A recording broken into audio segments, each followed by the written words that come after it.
Bonjour à tous. Aujourd'hui, nous allons travailler dans le chapitre sur les triangles et on va voir ce que c'est que l'inégalité triangulaire. Alors, dans le mot inégalité triangulaire, il y a deux choses. Il y a le mot inégalité. Et dans le mot inégalité, il y a le mot égalité. Égalité, c'est le symbole égal. Ici, on a inégalité, donc c'est inégal. Quand des choses ne sont pas égales, c'est que forcément, il y en a une qui est plus grande ou plus petite. Donc, dans inégalité, il y a le symbole plus petit ou le symbole plus grand. Et triangulaire, c'est dans un triangle. Alors on va faire une petite approche. On a l'extrait d'un plan d'une ville, ici.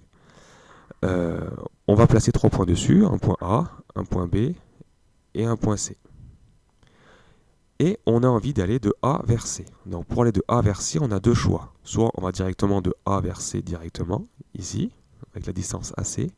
Mais on aurait pu faire aussi la distance AB plus BC.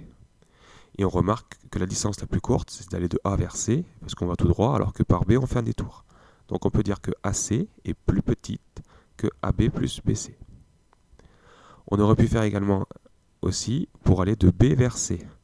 Pour aller de B vers C, donc la distance, on a le choix entre BC, mais on a aussi BA plus AC. Et on voit que BC est plus courte, donc BC est plus petit que BA plus AC.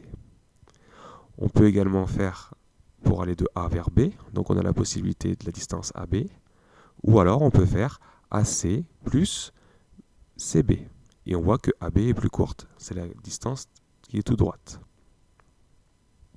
Donc voilà ce que c'est que l'inégalité triangulaire, parce que les 3 points ici, s'il n'y avait pas de plan, ça forme un triangle, donc voilà ce que c'est.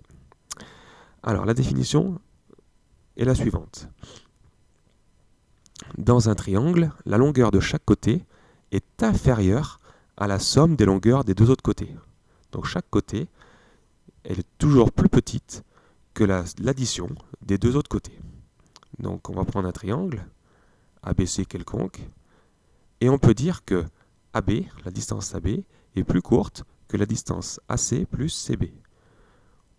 On a également AC, qui est plus courte que AB plus BC, et on a aussi CB ou BC qui est plus petite que CA plus AB. Donc voilà les conditions pour qu'un triangle existe, il faut qu'il y ait ces 3 choses-là. Donc ce qui nous permettra de vérifier si on peut tracer un triangle dans une prochaine vidéo. On a un cas particulier, on a un triangle un peu particulier ici, voilà le triangle, il est tout plat. Et on se retrouve à se dire que AC est égal à AB plus BC.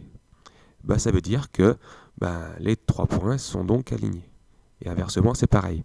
Si on a 3 points alignés, on pourra dire que AC est égal à AB plus BC. Attention, le point B n'est pas forcément au milieu. Il peut être plus proche de A ou de C, mais en tout cas, les 3 points sont alignés.